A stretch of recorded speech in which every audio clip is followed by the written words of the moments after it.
Welcome back नाज़रीन। अहम ख़बर आहे अवां सां शेयर करियो पिया। भिटशा में हज़रत शाह अब्दुल लतीफ़ भिटाई रह जो 280 उर्स मुबारक जे मौक़े ते मज़ार ते चादर चाढ़े मेले जो इफ़्तिताह कयो वियो। निगरान सूबाई वज़ीर उमर सूमरो ऐं सैयद जुनेद शाह पारां मज़ार ते चादर चाढ़े मेले जो इफ़्तिताह कयो वियो आहे। बल्दियाती इदारनि पारां मेले ते आयल पांधीड़नि खे सहूलियतूं ॾियण लाइ इंतज़ाम मुकमल कया विया आहिनि। मेले दौरान कंहिं बण वणंदड़ वाक़िए खे मुंहुं ॾियण लाइ 144 कलम लागू कयो वियो आहे। हथियारनि जी नुमाइश ते बि पाबंदी मड़ी वई आहे।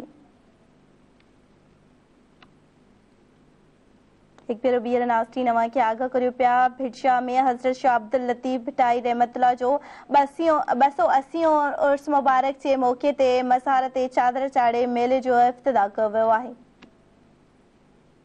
निगरान सूबाई वज़ीर उमर सूमरो ऐं सैयद जुनेद शाह पारां मज़ार ते चादर चाढ़े मेले जो इफ़्तिताह कयो वियो।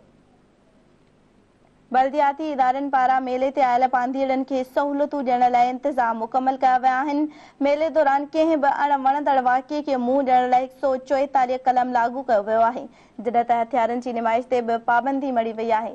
इन हवाले सां वधीक अपडेट मालूम कंदासीं। इरशाद अली बोगियो लाइन ते मौजूदु आहे। जी इरशाद, आगाह कजो, कहिड़ा तफ़सील आहिनि? जी बिल्कुल, इन वक्त जो हज़रत शाह अब्दुल लतीफ़ भिटाई जो 280 मुबारक है, उन सिलसिले में वज़ीर कानून उमर सूमरो और वज़ीर जो कल्चर है सैयद जुनेद शाह जो उन दरगाह हज़रत शाह अब्दुल लतीफ़ भिटाई ते चादर चाढ़े जो सरकारी तरह से मेले जो बाक़ायदा इफ्तिताह करे छॾियो आहे। उन खां अलावा तव्हांखे वधीक ॿुधाईंदा हलूं त हज़रत शाह अब्दुल लतीफ़ भिटाई जो उर्स मुबारक के सिलसिले में सिक्योरिटी इंतजाम इंतहाई सख्त कया विया आहिनि। जॾहिं त 29 चेक पोस्टूं क़ाइमु कयूं आहिनि। 8 DSPs 8 SP 4 SP आहिनि ऐं 8 DSP। उन खां अलावा 3000 जी नफ़री मुक़रर करे शहर के दाख़िली खारजी रस्तनि ते मुकम्मल तरह सां सील करे उते हर ईंदड़ वींदड़ ज़ाइरीन के चेक करे उन खां पोइ छॾियो पियो वञे। उन खां अलावा तव्हांखे ॿुधायूं त बल्दियाती वारनि मिनिस्टर जे पारां ऐं बल्दियाती इदारो उन्हनि पारां शहर के मुख़्तलिफ़ जॻहियुनि ते तब्दीलूं क़ाइमु करे ज़ाइरीननि खे सहूलियतूं ॾिनियूं पियूं वञनि। उन खां अलावा ज़ाइरीननि जी तादाद आहे सा वॾी तादाद हज़रत शाह अब्दुल लतीफ़ भिटाई ते पहुची रही है काफ़िलनि की सूरत में। जी